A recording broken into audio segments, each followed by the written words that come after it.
ತನಗೆ ಬೇಕಿರುವ ಉದ್ಯಮಿಗೆ ಅನುಕೂಲ ಮಾಡಿಕೊಡೋಕೆ ಮೋದಿ ಸರ್ಕಾರ ರಾಷ್ಟ್ರೀಯ ಭದ್ರತೆ ವಿಚಾರವಾಗಿ ರಾಜಿ ಮಾಡಿಕೊಂಡಿದ್ಯಾ? ಭಾರತ ಪಾಕಿಸ್ತಾನ ಗಡಿಯಲ್ಲಿ ಭದ್ರತಾ ನಿಯಮಗಳನ್ನು ಸಡಿಲ ಮಾಡೋದ್ರಿಂದ ದೇಶದ ಸಾರ್ವಭೌಮತ್ವಕ್ಕೆ ಅಪಾಯ ಎದುರಾಗಲಿದೆಯಾ? ಗುಜರಾತ್ನಲ್ಲಿ ಅದಾನಿ ಗ್ರೂಪ್ಗೆ ಭೂಮಿ ಹಂಚಿಕೆ ಹಿಂದೆ ರಾಜಕೀಯ ಸಂಬಂಧ ಇದೆಯಾ? ಸೇನೆಯನ್ನ ಸಂಪರ್ಕ ಮಾಡದೆ ರಾಷ್ಟ್ರೀಯ ಭದ್ರತೆ ವಿಚಾರದಲ್ಲಿ ನಿರ್ಧಾರವನ್ನು ತೆಗೆದುಕೊಳ್ಳಲಾಗ್ತಿದೆಯಾ? ಸರ್ಕಾರಿ ಸ್ವಾಮ್ಯದ ಎಸ್ಇಸಿಐ ಕತ್ತಲೆಯಲ್ಲಿಟ್ಟುಕೊಂಡು ಅದಾನಿ ಲಾಭಕ್ಕಾಗಿ ಈ ನಿರ್ಧಾರವನ್ನು ತೆಗೆದುಕೊಳ್ಳಲಾಗಿದೆಯಾ? ಅಮೆರಿಕದ ಗಂಭೀರ ಆರೋಪಗಳ ಹೊರತಾಗಿಯೂ ಮೋದಿ ಸರ್ಕಾರ ಅದಾನಿಯನ್ನ ಸಮರ್ಥನೆ ಮಾಡ್ತಾ ಇದೆಯಾ? ಭಾರತ ಈಗ ಅದಾನಿ ಹಿಡಿತದಲ್ಲಿದೆ ಅಂತ ರಾಹುಲ್ ಗಾಂಧಿ ಹೇಳೋದು ಸರಿನಾ? ಈ ಎಲ್ಲ ಪ್ರಶ್ನೆಗಳೆದ್ದಿರೋದು ಪ್ರತಿಷ್ಠಿತ ಗಾರ್ಡಿಯನ್ ಮಾಧ್ಯಮ ಸಂಸ್ಥೆ ಮಾಡಿರುವ ವಿಶೇಷ ವರದಿಯ ಬಳಿಕ. ಇವುಗಳನ್ನೇ ಆ ವರದಿಯ ಆಧಾರದಲ್ಲಿ ಇವತ್ತಿನ ವಿಡಿಯೋದಲ್ಲಿ ನಾವು ಚರ್ಚೆ ಮಾಡೋಣ. ನೀವಿನ್ನೂ ಕೂಡ ನಮ್ಮ ಚಾನೆಲನ್ನು ಸಬ್ಸ್ಕ್ರೈಬ್ ಮಾಡಿಲ್ಲ ಅಂತ ಆದರೆ ಈಗಲೇ ಈ ವಿಡಿಯೋದ ಕೆಳಗೆ ಕಾಣುವ ಸಬ್ಸ್ಕ್ರೈಬ್ ಬಟನ್ ಹಾಗೆಯೇ ಬೆಲ್ ಐಕಾನ್ ಒತ್ತಿ ನಮ್ಮನ್ನು ಪ್ರೋತ್ಸಾಹಿಸಿ. ಈ ವಿಡಿಯೋವನ್ನು ಕೊನೆಯವರೆಗೆ ನೋಡಿ, ನಿಮ್ಮ ಅಭಿಪ್ರಾಯವನ್ನು ಕೆಳಗೆ ಕಮೆಂಟ್ ಮಾಡಿ, ಹಾಗೆಯೇ ಇದರ ಲಿಂಕನ್ನು ನಿಮ್ಮ ಬಂಧು ಮಿತ್ರರಿಗೆ ವಾಟ್ಸಪ್ ಮಾಡಿ. ಈಗ ಅಸಲಿ ವಿಚಾರಕ್ಕೆ ಬರೋದಾದರೆ, ಬಿಜೆಪಿ ನೇತೃತ್ವದ ಸರ್ಕಾರ ಗೌತಮ್ ಅದಾನಿಗೆ ಅನುಕೂಲವಾಗುವಂತೆ ತನ್ನ ರಕ್ಷಣಾ ನೀತಿಯನ್ನು ಬದಲಾಯಿಸಿದೆಯಾ ಅನ್ನೋ ಅನುಮಾನ ಬರುವಂತಾಗಿದೆ. ಭಾರತ ಪಾಕಿಸ್ತಾನ ಗಡಿಯಲ್ಲಿ ಅದು ಭದ್ರತಾ ಶಿಷ್ಟಾಚಾರವನ್ನು ಬದಲಾಯಿಸಿದಂತೆ ತೋರುತ್ತೆ ಮತ್ತು ಇದರಿಂದ ಗೌತಮ್ ಅದಾನಿಗೆ ಅನುಕೂಲ ಮಾಡಿಕೊಡೋದು ಉದ್ದೇಶ ಆದಂತಿದೆ.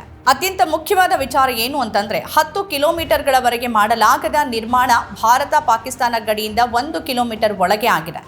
ಇದೆಲ್ಲವೂ ಗೌತಮ್ ಅದಾನಿಯ ಅನುಕೂಲಕ್ಕಾಗಿ ಅನ್ನೋ ಪ್ರತಿಪಾದನೆಯನ್ನ ಬ್ರಿಟಿಷ್ ಪತ್ರಿಕೆ ಗಾರ್ಡಿಯನ್ ತನ್ನ ವರದಿಯಲ್ಲಿ ಮಾಡಿದೆ. ಅದು ಹೇಳ್ತಿರೋದು ಸರಿಯಾಗಿದ್ರೆ ಈ ವಿಚಾರ ದೇಶದ ರಾಷ್ಟ್ರೀಯ ಭದ್ರತೆ ದೃಷ್ಟಿಯಿಂದ ಬಹಳ ಮಹತ್ವದ್ದಾಗಿದೆ.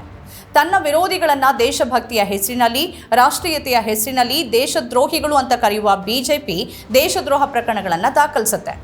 ರಾಹುಲ್ ಗಾಂಧಿಯನ್ನ ರಾಷ್ಟ್ರ ವಿರೋಧಿ ಅಂತಾನೂ ಕರೆಯುತ್ತೆ. ಆದರೆ ಅದೇ ಮೋದಿ ಸರ್ಕಾರ ಉದ್ಯಮಿ ಮಿತ್ರನಿಗಾಗಿ ರಾಷ್ಟ್ರೀಯ ಭದ್ರತೆ ವಿಚಾರವನ್ನೇ ಹಗುರವಾಗಿ ತೆಗೆದುಕೊಂಡಿದ್ಯಾ?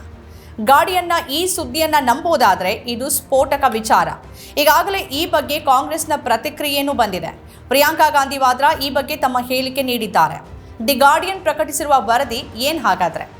ಭಾರತೀಯ ಪತ್ರಕರ್ತ ರವಿ ನಾಯರ್ ಮತ್ತು ಹನ್ನಾ ಎಲಿಸ್ ಪೀಟರ್ಸನ್ ಅವರ ವರದಿ ಉದ್ಯಮಿ ಮಿತ್ರನ ಎನರ್ಜಿ ಪಾರ್ಕ್ಗಾಗಿ ಗಡಿ ಭದ್ರತಾ ನಿಯಮಗಳನ್ನು ಮೋದಿ ಸರ್ಕಾರ ಸಡಿಲಿಸಿದೆ ಅನ್ನೋ ವಿಚಾರವನ್ನು ಹೇಳಿದೆ. ರಕ್ಷಣಾ ಶಿಷ್ಟಾಚಾರಗಳನ್ನು ಮೋದಿ ಸರ್ಕಾರ ಸಡಿಲಗೊಳಿಸಿದೆ ಅಂತ ವರದಿ ಹೇಳಿದೆ. ವರದಿ ಪ್ರಕಾರ ಗೌತಮ್ ಅದಾನಿ ಗುಜರಾತ್ನ ಖಾವ್ಡಾದಲ್ಲಿ ಭಾರತ ಪಾಕಿಸ್ತಾನ ಗಡಿಯಿಂದ 1 ಕಿಲೋಮೀಟರ್ ಒಳಗೆ ಸೌರ ಫಲಕಗಳು ಮತ್ತು ಪವನ ಟರ್ಬೈನ್ಗಳನ್ನು ಹೊಂದಿರುವ ವಿಶ್ವದ ಅತಿದೊಡ್ಡ ನವೀಕರಿಸಬಹುದಾದ ಎನರ್ಜಿ ಪಾರ್ಕ್ ಪ್ರಾರಂಭಿಸೋಕೆ ಮೋದಿ ಸರ್ಕಾರ ಅನುವು ಮಾಡಿಕೊಟ್ಟಿದೆ. ಶಿಷ್ಟಾಚಾರಗಳಲ್ಲಿನ ಬದಲಾವಣೆ ಚೀನಾ, ಬಾಂಗ್ಲಾದೇಶ, ನೇಪಾಳ ಮತ್ತು ಮ್ಯಾನ್ಮಾರ್ನಂತಹ ಇತರ ನೆರೆಯ ರಾಷ್ಟ್ರಗಳ ಗಡಿಗಳಲ್ಲಿ ಇದೇ ರೀತಿಯ ನಿರ್ಮಾಣಕ್ಕೆ ದಾರಿ ಮಾಡಿಕೊಟ್ಟಿದೆ ಅಂತ ದಿ ಗಾರ್ಡಿಯನ್ ವರದಿ ತಿಳಿಸಿದೆ. ನೀತಿಯಲ್ಲಿನ ಉದ್ದೇಶಿತ ಬದಲಾವಣೆ ನಿಜವೇ ಆಗಿದ್ರೆ, ಹಿಂದೆ ಸಂಭವಿಸಿದಂತೆ ಪಾಕಿಸ್ತಾನದಿಂದ ಭದ್ರತಾ ಬೆದರಿಕೆ ಅಥವಾ ಅತಿಕ್ರಮಣವನ್ನು ಎದುರಿಸಿದ್ರೆ ಭಾರತ ಆ ಪ್ರದೇಶದಲ್ಲಿ ತನ್ನ ರಕ್ಷಣಾ ಪಡೆಗಳನ್ನು ಹೇಗೆ ಸಜ್ಜುಗೊಳಿಸೋಕೆ ಯೋಜಿಸಿದೆ ಅನ್ನೋ ಪ್ರಶ್ನೆಗಳನ್ನು ಹುಟ್ಟುಹಾಕತ್ತೆ. ಕಚ್ನಲ್ಲಿರುವ 445 ಚದರ ಕಿಲೋಮೀಟರ್ ಭೂಮಿಯನ್ನು ಗುಜರಾತ್ ಸರ್ಕಾರ ಅದಾನಿಯ ಕಂಪನಿಗೆ ಗುತ್ತಿಗೆ ನೀಡಿತು. ಅದಾನಿಯ ಮಹತ್ವಾಕಾಂಕ್ಷೆಯ ಯೋಜನೆಗೆ ದಾರಿ ಸುಗಮವಾಗಿಸೋಕೆ ರಕ್ಷಣಾ ಸಚಿವಾಲಯದ ಭದ್ರತಾ ಶಿಷ್ಟಾಚಾರಗಳಲ್ಲಿ ಮಾಡಲಾಗಿರುವ ತಿದ್ದುಪಡಿ ಕುರಿತ ದಾಖಲೆಗಳು ತನಗೆ ಸಿಕ್ಕಿರೋದಾಗಿ ದಿ ಗಾರ್ಡಿಯನ್ ಹೇಳಿಕೊಂಡಿದೆ. ಪಾಕಿಸ್ತಾನದ ಗಡಿಯಿಂದ 10 ಕಿಲೋಮೀಟರ್ ದೂರದವರೆಗೆ ಅಸ್ತಿತ್ವದಲ್ಲಿರುವ ಹಳ್ಳಿಗಳು ಮತ್ತು ರಸ್ತೆಗಳನ್ನು ಹೊರತುಪಡಿಸಿ ಯಾವುದೇ ಪ್ರಮುಖ ನಿರ್ಮಾಣಗಳಿಗೆ ಅವಕಾಶ ಇರಲಿಲ್ಲ.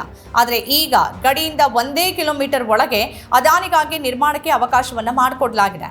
ಎರಡೂ ದೇಶಗಳು ಗುಜರಾತ್ನಿಂದ ಜಮ್ಮು ಮತ್ತು ಕಾಶ್ಮೀರದವರೆಗೆ 3323 ಕಿಲೋಮೀಟರ್ ಗಡಿಯನ್ನು ಹಂಚಿಕೊಂಡಿವೆ. ದಿ ಗಾರ್ಡಿಯನ್ ಪ್ರಕಾರ ರನ್ ಆಫ್ ಕಚ್ನಲ್ಲಿ ಭೂಮಿಯನ್ನ ಸೌರ ಮತ್ತು ಪವನ ಶಕ್ತಿ ಎರಡಕ್ಕೂ ಲಭ್ಯವಾಗುವಂತೆ ಪ್ರೋಟೋಕಾಲ್ಗಳನ್ನು ಸಡಿಲಿಸೋಕೆ ಬಿಜೆಪಿ ಉನ್ನತ ಮಟ್ಟದಲ್ಲಿ ಲಾಬಿ ಮಾಡಿದೆ ಅಂತ ದಾಖಲೆಗಳು ತೋರಿಸ್ತಿವೆ. ಪತ್ರಿಕೆಯ ಪ್ರಕಾರ ಈ ವಿಷಯವಾಗಿ ಗುಜರಾತ್ ಸರ್ಕಾರ 2023 ಏಪ್ರಿಲ್ನಲ್ಲಿ ಪ್ರಧಾನಮಂತ್ರಿ ಕಚೇರಿಗೆ ಪತ್ರ ಬರೆದಿದೆ. ದಿ ಗಾರ್ಡಿಯನ್ ಪ್ರಕಾರ 2023 ಏಪ್ರಿಲ್ 21ರಂದು ದೆಹಲಿಯಲ್ಲಿ ಸಭೆ ನಡೆಸಲಾಯಿತು. ಅದರಲ್ಲಿ ಮಿಲಿಟರಿ ಕಾರ್ಯಾಚರಣೆಗಳ ಮಹಾನಿರ್ದೇಶಕರು, ಗುಜರಾತ್ ಸರ್ಕಾರ ಮತ್ತು ನವೀಕರಿಸಬಹುದಾದ ಇಂಧನ ಸಚಿವಾಲಯದ ಅಧಿಕಾರಿಗಳು ಭಾಗಿಯಾಗಿದ್ರು ಅಂತ ಪತ್ರಿಕೆ ಹೇಳಿದೆ. ಗಡಿಯಲ್ಲಿ ಟ್ಯಾಂಕ್ ಅನ್ನು ಸಜ್ಜುಗೊಳಿಸುವಿಕೆ ಮತ್ತು ಕಣ್ಗಾವಲಿನ ಮೇಲೆ ಸೌರ ಫಲಕಗಳ ಪರಿಣಾಮಗಳ ಬಗ್ಗೆ ಸೇನೆ ಆತಂಕವನ್ನು ವ್ಯಕ್ತಪಡಿಸಿತ್ತು ಎನ್ನಲಾಗಿದೆ. ಆಗ ಶತ್ರು ಟ್ಯಾಂಕ್ ಚಲನೆಗಳಿಂದ ಬರುವ ಯಾವುದೇ ಬೆದರಿಕೆಗಳನ್ನು ತಗ್ಗಿಸುವಲ್ಲಿ ಸೌರ ಫಲಕಗಳು ಸಾಕು ಅಂತ ಸೇನೆಗೆ ಭರವಸೆ ನೀಡಲಾಯಿತು ಅಂತ ದಿ ಗಾರ್ಡಿಯನ್ ವರದಿ ಮಾಡಿದೆ. ಸೌರ ಫಲಕಗಳ ಗಾತ್ರವನ್ನು ಬದಲಾಯಿಸುವ ಸೇನಾಧಿಕಾರಿಗಳ ಬೇಡಿಕೆಯನ್ನ ಡೆವಲಪರ್ಗಳು ತಿರಸ್ಕರಿಸಿದ್ದಾರೆ ಮತ್ತು ಆರ್ಥಿಕವಾಗಿ ಅದು ಲಾಭದಾಯಕ ಅಲ್ಲ ಅಂತ ಹೇಳಿದ್ದಾರೆ ಅನ್ನೋದು ಕೂಡ ವರದಿಯಲ್ಲಿದೆ. ಇನ್ನು ಗಾರ್ಡಿಯನ್ ವರದಿ ಪ್ರಕಾರ ಮಿಲಿಟರಿ ಅಧಿಕಾರಿಗಳು ಸ್ಥಾವರದ ಗಾತ್ರದ ಬಗ್ಗೆ ತಮ್ಮ ಆಕ್ಷೇಪಣೆ ವ್ಯಕ್ತಪಡಿಸಿದ್ರು. ಸೌರ ಫಲಕಗಳ ಗಾತ್ರವನ್ನು ಬದಲಾಯಿಸಬೇಕು ಅನ್ನೋ ಮಿಲಿಟರಿ ಅಧಿಕಾರಿಗಳ ಬೇಡಿಕೆಯನ್ನ ಡೆವಲಪರ್ಗಳು ತಿರಸ್ಕರಿಸಿದ್ರು. ಆದರೆ ಅದರ ನಂತರ ಈ ಎಲ್ಲ ಅಧಿಕಾರಿಗಳು ಪರಸ್ಪರ ಒಪ್ಪಂದಕ್ಕೆ ಬಂದಿದ್ರು ಅಂತ ವರದಿ ಹೇಳುತ್ತೆ. ಸಭೆಯ ಕೊನೆಯಲ್ಲಿ ನವೀಕರಿಸಬಹುದಾದ ಇಂಧನಕ್ಕಾಗಿ ಸೌರ ಫಲಕಗಳು ಮತ್ತು ಪವನ ಟರ್ಬೈನ್ ಅನ್ನ ಪಾಕಿಸ್ತಾನ ಗಡಿಗೆ 1 ಕಿಲೋಮೀಟರ್ ಹತ್ರ ನಿರ್ಮಿಸೋಕೆ ರಕ್ಷಣಾ ಸಚಿವಾಲಯ ಕೂಡ ಒಪ್ಕೊಳ್ತು ಅಂತ ಗಾರ್ಡಿಯನ್ ಬರೆದಿದೆ. ಅದರ ವರದಿ ಪ್ರಕಾರ ಮೋದಿ ಸರ್ಕಾರ 2023ರ ಮೇ 8ರಂದು ಎಲ್ಲ ಸಚಿವಾಲಯಗಳಿಗೆ ಭಾರತ ಪಾಕಿಸ್ತಾನ ಗಡಿಯಲ್ಲಿ ಮಾತ್ರವಲ್ಲದೆ ಬಾಂಗ್ಲಾದೇಶ, ಚೀನಾ, ಮ್ಯಾನ್ಮಾರ್ ಮತ್ತು ನೇಪಾಳಕ್ಕೆ ಹೊಂದಿಕೊಂಡಿರುವ ಭೂಮಿಯಲ್ಲೂ ಅನ್ವಯಿಸುವಂತೆ ಮೂಲಸೌಕರ್ಯ ಅಭಿವೃದ್ಧಿಯ ಸುತ್ತಲಿನ ಮಾರ್ಗಸೂಚಿಗಳ ಸಡಲಿಕೆ ಕುರಿತ ಅಧಿಸೂಚನೆಯನ್ನು ಹೊರಡಿಸಿತು. ಗುಜರಾತ್ ಸರ್ಕಾರ ಈ ಹಿಂದೆ ಖಾವ್ಡಾದಲ್ಲಿ 230 ಚದರ ಕಿಲೋಮೀಟರ್ ಭೂಮಿಯನ್ನ ಸರ್ಕಾರಿ ಸ್ವಾಮ್ಯದ ಭಾರತೀಯ ಸೌರಶಕ್ತಿ ನಿಗಮಕ್ಕೆ ಅಂದ್ರೆ SECIಗೆ ಗುತ್ತಿಗೆ ನೀಡಿತ್ತು ಅಂತ ಗಾರ್ಡಿಯನ್ ವರದಿ ಮಾಡಿದೆ. 2023ರ ಮೇನಲ್ಲಿ ಅದನ್ನ ಗುಜರಾತ್ ಸರ್ಕಾರಕ್ಕೆ ಹಿಂತಿರುಗಿಸೋಕೆ SECIಯನ್ನ ಕೇಳಲಾಯಿತು. 2023ರ ಜುಲೈ 17ರಂದು ಅದು ಆಯಿತು. ಈಗಾಗಲೇ ಉಲ್ಲೇಖ ಮಾಡಿದಂತೆ ಪಾಕಿಸ್ತಾನಕ್ಕೆ ಹತ್ರ ಇರುವ 230 ಚದರ ಕಿಲೋಮೀಟರ್ ಭೂಮಿಯನ್ನ ಸರ್ಕಾರಿ ಸ್ವಾಮ್ಯದ ಉದ್ಯಮವಾದ ಭಾರತೀಯ ಸೌರಶಕ್ತಿ ನಿಗಮಕ್ಕೆ ಹಂಚಿಕೆ ಮಾಡಲಾಗಿತ್ತು. ಆದರೆ ಆಗಸ್ಟ್ ವೇಳೆಗೆ ರಕ್ಷಣಾ ಸಚಿವಾಲಯ ಗಡಿ ನಿಯಮಗಳನ್ನು ಸಡಿಲಿಸೋಕೆ ಒಪ್ಕೊಂಡ ನಂತರ ಅದು ಅದಾನಿ ಗ್ರೂಪ್ ಕೈಯಲ್ಲಿತ್ತು. ವರದಿ ಹೇಳುವಂತೆ ಮೇ ಆರಂಭದಲ್ಲಿ ನವೀಕರಿಸಬಹುದಾದ ಇಂಧನ ಸಚಿವ RK ಸಿಂಗ್ ಅಧ್ಯಕ್ಷತೆಯಲ್ಲಿ ನಡೆದ ಸಭೆಯಲ್ಲಿ SECI ಭೂಮಿಯನ್ನು ವಶಪಡಿಸಿಕೊಳ್ಳುವ ಅಭಿಪ್ರಾಯಕ್ಕೆ ಬರಲಾಯಿತು ಅಂತ ಗೌಪ್ಯ ಸಂವಹನ ಹೇಳುತ್ತೆ. ಗಡಿ ಪ್ರೋಟೋಕಾಲ್ಗಳಿಗೆ ಪ್ರಯೋಜನಕಾರಿ ಬದಲಾವಣೆಗಳ ಬಗ್ಗೆ ತನಗೆ ತಿಳಿಸಲಾಗಿಲ್ಲ ಮತ್ತು ಅದನ್ನು ನಿರ್ವಹಿಸುವುದು ವಾಣಿಜ್ಯಿಕವಾಗಿ ಆಗದು ಅಂತ ಸ್ಪಷ್ಟವಾಗಿ ಹೇಳೋ ಮೂಲಕ SECI 2023ರ ಜುಲೈ 17ರಂದು ಗುಜರಾತ್ ಸರ್ಕಾರಕ್ಕೆ ಭೂಮಿಯನ್ನು ಹಿಂತಿರುಗಿಸಿತು. ಈ ಎಲ್ಲ ವಿಚಾರಗಳು ಅದಾನಿ ಗ್ರೂಪ್ಗೆ ತಿಳಿತಾ ಇದ್ವು. SECI ಭೂಮಿಯನ್ನು ಬಿಟ್ಕೊಡೋಕೆ ಒಪ್ಕೊಂಡಿದ್ದಕ್ಕಿಂತ 2 ವಾರಕ್ಕೆ ಮೊದಲು ಅದಾನಿ ಗ್ರೂಪ್ ಗುಜರಾತ್ ಅಧಿಕಾರಿಗಳಿಗೆ ಪರಿಷ್ಕೃತ ಗಡಿ ಶಿಷ್ಟಾಚಾರಗಳ ಹಿನ್ನೆಲೆಯಲ್ಲಿ ಅದನ್ನು ಸ್ವಾಧೀನಪಡಿಸಿಕೊಳ್ಳೋಕೆ ಆಸಕ್ತಿ ವ್ಯಕ್ತಪಡಿಸಿ ಪತ್ರ ಬರೆದಿತ್ತು. ಈ ವಿಚಾರ ಗಾರ್ಡಿಯನ್ ಗಮನಕ್ಕೆ ಬಂದಿರುವ ಪತ್ರದಲ್ಲಿ ಇದೆ ಅಂತ ವರದಿ ಹೇಳುತ್ತೆ. ಬಿಜೆಪಿ ಮುಖ್ಯಮಂತ್ರಿ ಭೂಪೇಂದ್ರ ಪಟೇಲ್ ನೇತೃತ್ವದ ಗುಜರಾತ್ ಸರ್ಕಾರ ಆಗಸ್ಟ್ನಲ್ಲಿ ಭೂಮಿ ಮರು ಹಂಚಿಕೆ ಮಾಡಿತು. ಹಲವಾರು ರಾಜ್ಯ ಸ್ವಾಮ್ಯದ ಸಂಸ್ಥೆಗಳು ಬಿಡ್ಗಳನ್ನು ಸಲ್ಲಿಸಿದ್ವು. ಆದರೆ ಅಂತಿಮವಾಗಿ ಅದಾನಿ ಗ್ರೂಪ್ಗೆ ಈಗಾಗಲೇ ಗುತ್ತಿಗೆ ಪಡೆದಿದ್ದ 190 ಚದರ ಕಿಲೋಮೀಟರ್ ಜೊತೆಗೆ ಇನ್ನೂ 255 ಚದರ ಕಿಲೋಮೀಟರ್ ಭೂಮಿಯನ್ನು ನೀಡಲಾಯಿತು. ಈ ನಿರ್ಧಾರ ಅದಾನಿ ಗ್ರೂಪ್ಗೆ ಹೆಚ್ಚು ಲಾಭದಾಯಕವಾಗಿತ್ತು ಅಂತ ವರದಿ ಹೇಳಿದೆ. ಖಾವ್ಡಾ ಈಗ 445 ಚದರ ಕಿಲೋಮೀಟರ್ ಅನ್ನು ಆಕ್ರಮಿಸಿಕೊಂಡಿದೆ. ಈ ಎನರ್ಜಿ ಪಾರ್ಕ್ 30 GW ನವೀಕರಿಸಬಹುದಾದ ಶಕ್ತಿಯನ್ನು ಉತ್ಪಾದಿಸುತ್ತೆ ಅಂತ ಕಂಪನಿ ಹೇಳಿಕೊಂಡಿದೆ. ನಾವು ಎಲ್ಲ ರಾಜ್ಯ ಮತ್ತು ಕೇಂದ್ರ ಸರ್ಕಾರದ ಕಾನೂನುಗಳು ಮತ್ತು ನಿಯಮಗಳನ್ನು ಸಂಪೂರ್ಣವಾಗಿ ಪಾಲಿಸುತ್ತೇವೆ ಮತ್ತು ಸಂಬಂಧಿತ ಸಮರ್ಥ ಅಧಿಕಾರಿಗಳಿಂದ ಅಗತ್ಯವಿರುವ ಎಲ್ಲ ಅನುಮೋದನೆಗಳನ್ನು ಪಡೆದುಕೊಂಡಿದ್ದೇವೆ ಅಂತ ಅದಾನಿ ಗ್ರೂಪ್ ಹೇಳಿಕೊಂಡಿದೆ. ವಿರೋಧ ಪಕ್ಷದ ನಾಯಕರು ಮೋದಿ ಸರ್ಕಾರ ಮತ್ತು ಬಿಜೆಪಿ ರಾಜ್ಯ ಸರ್ಕಾರಗಳು ಭ್ರಷ್ಟ ಒಪ್ಪಂದಗಳನ್ನು ಮಾಡಿಕೊಂಡಿವೆ ಮತ್ತು ಅದಾನಿ ಗ್ರೂಪ್ಗೆ ಒಲವು ತೋರ್ತಿವೆ ಅಂತ ಪದೇ ಪದೇ ಆರೋಪಿಸಿದ್ದಾರೆ. ನವೆಂಬರ್ನಲ್ಲಿ ಅಮೆರಿಕದ ಆರೋಪ ಪಟ್ಟಿಯಲ್ಲಿ ಅದಾನಿ ಮತ್ತು ಅವರ ಕಾರ್ಯನಿರ್ವಾಹಕರು 2020ರಿಂದ 2024ರ ಅವಧಿಯಲ್ಲಿ ಲಾಭದಾಯಕ ಸೌರಶಕ್ತಿ ಪೂರೈಕೆ ಒಪ್ಪಂದಗಳನ್ನು ಪಡೆಯುವ ಪ್ರಯತ್ನದಲ್ಲಿ ಭಾರತೀಯ ಸರ್ಕಾರಿ ಅಧಿಕಾರಿಗಳಿಗೆ $265 ಮಿಲಿಯನ್ ಲಂಚ ನೀಡುವ ಯೋಜನೆಯಲ್ಲಿ ಭಾಗಿಯಾಗಿದ್ದಾರೆ ಅಂತ ಆರೋಪ ಮಾಡಲಾಗಿತ್ತು. ಅಮೆರಿಕದ ತನಿಖಾಧಿಕಾರಿಗಳು ಉಲ್ಲೇಖಿಸಿರುವ ಈ ಒಪ್ಪಂದಗಳಲ್ಲಿ ಹೆಚ್ಚಿನವು ಅದಾನಿಯ ಖಾವ್ಡಾ ಸ್ಥಾವರದಲ್ಲಿ ಉತ್ಪಾದಿಸಲ್ಪಡುವ ಮತ್ತು ರಾಜ್ಯ ಸರ್ಕಾರಗಳಿಗೆ ಹೆಚ್ಚಿನ ಬೆಲೆಗೆ ಮಾರಾಟವಾಗುವ ನವೀಕರಿಸಬಹುದಾದ ಇಂಧನಕ್ಕೆ ಸಂಬಂಧಿಸಿವೆ ಅಂತ ಹೇಳಲಾಗಿದೆ. ಆದರೆ ಅದಾನಿ ಗ್ರೂಪ್ ಎಲ್ಲ ಆರೋಪಗಳನ್ನು ಆಧಾರರಹಿತ ಅಂತ ನಿರಾಕರಿಸಿದೆ. ಆಂಧ್ರಪ್ರದೇಶ ಸರ್ಕಾರ ಅದಾನಿಯ ಖಾವ್ಡಾ ಸ್ಥಾವರದಿಂದ 7 GW ಸೌರಶಕ್ತಿಯನ್ನು ಖರೀದಿ ಮಾಡುವ ಅತಿದೊಡ್ಡ ಒಪ್ಪಂದಗಳಲ್ಲಿ ಒಂದನ್ನು ರದ್ದುಗೊಳಿಸೋಕೆ ನೋಡ್ತಾ ಇದೆ. ಆದರೆ ಯೋಜನೆಯಲ್ಲಿ ಪಾಲನೆ ಪಡೆಯೋಕೆ $444 ಮಿಲಿಯನ್ ಪಾವತಿಸಿದ ಫ್ರಾನ್ಸ್ನ ಟೋಟಲ್ ಎನರ್ಜೀಸ್ ಮುಂದಿನ ಎಲ್ಲ ಹೂಡಿಕೆಯನ್ನು ಸ್ಥಗಿತಗೊಳಿಸೋದಾಗಿ ಹೇಳಿದೆ. ಅದಾನಿ ಗ್ರೂಪ್ ಎಲ್ಲ ಆರೋಪಗಳನ್ನು ಆಧಾರರಹಿತ ಅಂತ ನಿರಾಕರಿಸಿದೆ. ಅದಾನಿ ಗ್ರೂಪ್ಗೆ ಪಾಕಿಸ್ತಾನ ಗಡಿ ಬಳಿ ಭೂಮಿ ಕೊಟ್ಟಿರುವ ಬಗ್ಗೆ ಪ್ರತಿಕ್ರಿಯೆಗಳು ವ್ಯಕ್ತವಾಗಿದೆ. ಇದನ್ನ ಅವಿವೇಕತನ ಅಂತ ನಿವೃತ್ತ ಸೇನಾ ಕರ್ನಲ್ ಮತ್ತು ರಕ್ಷಣಾ ವಿಶ್ಲೇಷಕ ಅಜಯ್ ಶುಕ್ಲಾ ಹೇಳ್ತಾರೆ. ಅವರು ಭಾರತ ಪಾಕ್ ಗಡಿಗೆ ಹತ್ತಿರದಲ್ಲಿ ಹೈಬ್ರಿಡ್ ಪವನ ಮತ್ತು ಸೌರ ವಿದ್ಯುತ್ ಉತ್ಪಾದನಾ ಸ್ಥಾವರ ಸ್ಥಾಪಿಸೋದು ಅವಿವೇಕತನ ಅಂತ ಹೇಳ್ತಾರೆ. ಗಡಿ ರಕ್ಷಣಾ ಮಾನದಂಡಗಳು ಮತ್ತು ಪ್ರೋಟೋಕಾಲ್ಗಳನ್ನು ಬದಲಾಯಿಸುವ ಮೂಲಕ ಮತ್ತು ಕಡಿಮೆ ಬೆಲೆಗೆ ವಾಣಿಜ್ಯೋದ್ದೇಶಕ್ಕೆ ಭೂಮಿ ಕೊಡುವ ಮೂಲಕ ಖಾಸಗಿ ವಾಣಿಜ್ಯ ಲಾಭಕ್ಕಾಗಿ ಹೆಚ್ಚುವರಿ ರಕ್ಷಣಾ ಜವಾಬ್ದಾರಿಗಳನ್ನು ತೆಗೆದುಕೊಳ್ಳುವಂತಾಗಿದೆ ಅಂತ ಹೇಳಿದ್ದಾರೆ.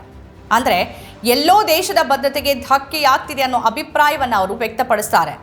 ಆದರೆ ಹೆಸರನ್ನು ಬಹಿರಂಗಪಡಿಸೋಕೆ ಇಚ್ಛಿಸದ ಈ ಇಡೀ ಯೋಜನೆಗೆ 2 ಸೇನಾಧಿಕಾರಿಗಳು ಕೂಡ ಆಕ್ಷೇಪ ವ್ಯಕ್ತಪಡಿಸಿದ್ದಾರೆ. ಗಾರ್ಡಿಯನ್ ಉಲ್ಲೇಖ ಮಾಡಿರುವಂತೆ ಹಿರಿಯ ನಿವೃತ್ತ ಅಧಿಕಾರಿಯೊಬ್ಬರ ಪ್ರಕಾರ ಈ ನೀತಿ ಬದಲಾವಣೆ ಸೈನ್ಯದಲ್ಲಿ ಆಶ್ಚರ್ಯ ಮತ್ತು ಕಳವಳವನ್ನು ಉಂಟು ಮಾಡಿದೆ. ಈ ಪ್ರದೇಶದಲ್ಲಿ ಕಾರ್ಯಾಚರಣೆಗಳನ್ನು ನೋಡಿಕೊಳ್ತಿರುವ ಹಿರಿಯ ಸೇನಾ ಅಧಿಕಾರಿಗಳೊಂದಿಗೆ ಈ ನಿರ್ಧಾರದ ಬಗ್ಗೆ ಯಾವುದೇ ಸಮಾಲೋಚನೆ ನಡೆಸಲಾಗಿಲ್ಲ ಅಂತ ಸೈನ್ಯಕ್ಕೆ ಮಾಹಿತಿ ಸಿಕ್ಕಿದೆ. ಪಾಕಿಸ್ತಾನದಿಂದ ಯಾವುದೇ ಭದ್ರತಾ ಬೆದರಿಕೆ ಅಥವಾ ಒಳನುಸುಳುವಿಕೆ ಸಂದರ್ಭದಲ್ಲಿ ಸೈನ್ಯ ಹೇಗೆ ಕಾರ್ಯನಿರ್ವಹಿಸುತ್ತೆ ಅನ್ನೋ ಪ್ರಶ್ನೆಯನ್ನ ಈ ಇಬ್ಬರೂ ಸೇನಾಧಿಕಾರಿಗಳು ಎತ್ತಿದ್ದಾರೆ. ಅಂದರೆ ಗಡಿಯಿಂದ 1 ಕಿಲೋಮೀಟರ್ ಮೊದಲು ಕೈಗಾರಿಕಾ ಸ್ಥಾವರ, ನವೀಕರಿಸಬಹುದಾದ ಇಂಧನ ಸ್ಥಾವರ ಸ್ಥಾಪನೆ ಮಾಡಿದಾಗ ಭಾರತೀಯ ಸೇನೆಯ ನೈತಿಕತೆ ಮೇಲೆ ಪರಿಣಾಮ ಬೀರೋದು ಸಹಜ. ಇದಕ್ಕೆ ಕಾಂಗ್ರೆಸ್ ನಾಯಕಿ ಪ್ರಿಯಾಂಕಾ ಗಾಂಧಿ ವಾದ್ರಾ ಕೂಡ ಪ್ರತಿಕ್ರಿಯೆ ಕೊಟ್ಟಿದ್ದಾರೆ. ದೇಶದ ಎಲ್ಲಾ ಸಂಪನ್ಮೂಲಗಳನ್ನು ಪ್ರಧಾನಿಯವರ ಸ್ನೇಹಿತರಿಗೆ ಹಸ್ತಾಂತರಿಸುವ ಪ್ರಕ್ರಿಯೆ ಗಡಿ ಭದ್ರತಾ ನಿಯಮಗಳನ್ನು ಕೂಡ ಬದಲಾಯಿಸುವ ಹಂತವನ್ನು ತಲುಪಿದೆಯಾ ಅಂತ ಅವರು ಪ್ರಶ್ನೆ ಮಾಡಿದ್ದಾರೆ. ಈ ವರದಿಯ ಪ್ರಕಾರ ಅದಾನಿಯ ಎನರ್ಜಿ ಪಾರ್ಕ್ ಆಗಿ ಭಾರತದ ಗಡಿ ಭದ್ರತಾ ನಿಯಮಗಳನ್ನು ಬದಲಾಯಿಸಲಾಗಿದೆ. ಗಡಿ ಭದ್ರತೆ ಮತ್ತು ಕಣ್ಗಾವಲು ಕಾರ್ಯಾಚರಣೆಗಳಲ್ಲಿನ ಅಡೆತಡೆಗಳ ಬಗ್ಗೆ ಹಿರಿಯ ಸೇನಾಧಿಕಾರಿಗಳು ಆತಂಕ ವ್ಯಕ್ತಪಡಿಸಿದ್ದಾರೆ ಅಂತಾನೆ ಹೇಳಲಾಗ್ತಿದೆ. ಆದರೆ ಅವರ ಮಾತುಗಳು ಕೇಳಿಬಂದಿಲ್ಲ. ಪ್ರಧಾನಿಯವರ ಸ್ನೇಹಿತನಿಗೆ ಅಗ್ಗದ ಭೂಮಿ ಮತ್ತು ವ್ಯಾಪಾರ ಪ್ರಯೋಜನಗಳನ್ನು ನೀಡೋದು ಸೈನ್ಯದ ಭದ್ರತಾ ಜವಾಬ್ದಾರಿಗಳನ್ನು ಕಷ್ಟಕರ ಮತ್ತು ಸೂಕ್ಷ್ಮವಾಗಿಸಿದೆ ಅಂತ ಹೇಳಲಾಗ್ತಿದೆ. ಒಬ್ಬ ವ್ಯಕ್ತಿಯ ವ್ಯವಹಾರ ಹಿತಾಸಕ್ತಿ ದೇಶದ ಭದ್ರತೆಯ ಪ್ರಶ್ನೆಗಿಂತ ದೊಡ್ಡದ. ಗಾರ್ಡಿಯನ್ ನೀಡಿದ ಮಾಹಿತಿ ಸರಿಯಾಗಿದ್ದರೆ ಅದು ಭಾರತದ ರಾಷ್ಟ್ರೀಯ ಭದ್ರತೆಗೆ ಬಹಳ ದೂರಗಾಮಿ ಮತ್ತು ಅಪಾಯಕಾರಿ ಪರಿಣಾಮಗಳನ್ನು ಬೀರುತ್ತೆ. ಗಾರ್ಡಿಯನ್ ಈ ವಿಚಾರದ ಬಗ್ಗೆ ಅದಾನಿ ಗ್ರೂಪ್ ಜೊತೆನೂ ಮಾತಾಡಿದೆ. ಗೌತಮ್ ಅದಾನಿ ಗ್ರೂಪ್ ಇದರ ಬಗ್ಗೆ ಏನು ಹೇಳುತ್ತೆ ಅನ್ನೋದನ್ನು ಕೂಡ ಪರಿಗಣಿಸಬೇಕು. ನಾವು ರಾಜ್ಯ ಮತ್ತು ಕೇಂದ್ರ ಸರ್ಕಾರದ ಎಲ್ಲ ನಿಯಮಗಳು ಮತ್ತು ಕಾನೂನುಗಳನ್ನು ಸಂಪೂರ್ಣವಾಗಿ ಅನುಸರಿಸುತ್ತಿದ್ದೀವಿ ಮತ್ತು ಸಂಬಂಧಪಟ್ಟ ಪ್ರಾಧಿಕಾರದಿಂದ ಅಗತ್ಯವಿರುವ ಎಲ್ಲ ಅನುಮತಿಗಳನ್ನು ಪಡೆದಿದ್ದೇವೆ ಅಂತ ಅದಾನಿಯ ವಕ್ತಾರರು ತಮ್ಮ ಹೇಳಿಕೆಯಲ್ಲಿ ತಿಳಿಸಿದ್ದಾರೆ. ಒಂದು ವಿಚಾರವನ್ನು ಇಲ್ಲಿ ಗಮನಿಸಬೇಕು. ಕಾಂಗ್ರೆಸ್ ಸರ್ಕಾರದ ಅವಧಿಯಲ್ಲಿ ಮಾಧ್ಯಮಗಳು ಪ್ರಶ್ನೆಯನ್ನು ಕೇಳ್ತಿದ್ದಾಗ ಮಾಧ್ಯಮಗಳು ಕಾಂಗ್ರೆಸ್ ಸರ್ಕಾರವನ್ನು ಹೇಗೆ ವಿಚಾರಣೆಗೆ ಒಳಪಡಿಸ್ತಿದ್ವು ಅಂತ ಯಾರಿಗೇ ಆದರೂ ಅರ್ಥ ಆಗುತ್ತೆ. ಆದರೆ ಈಗ ಇಂಥದ್ದೊಂದು ವರದಿ ಬಂದಿರುವಾಗ ಇಲ್ಲಿವರೆಗೆ ಬಿಜೆಪಿ ಇದರ ಬಗ್ಗೆ ಏನನ್ನೂ ಹೇಳಿಲ್ಲ. ಮಾಧ್ಯಮಗಳಂತೂ ಪ್ರಶ್ನೆ ಮಾಡೋದೇ ಇಲ್ಲ. ಇದು ಈಗಿನ ವಿಶೇಷ. ಈ ರೀತಿಯ ಬೇರೆ ಬೇರೆ ವಿಶೇಷ ಕಾರ್ಯಕ್ರಮಗಳನ್ನು ತಾವು ನೋಡಬೇಕಾದ್ರೆ ನಮ್ಮ ಚಾನಲನ್ನು ಸಬ್ಸ್ಕ್ರೈಬ್ ಮಾಡಿ. ನಮಸ್ಕಾರ.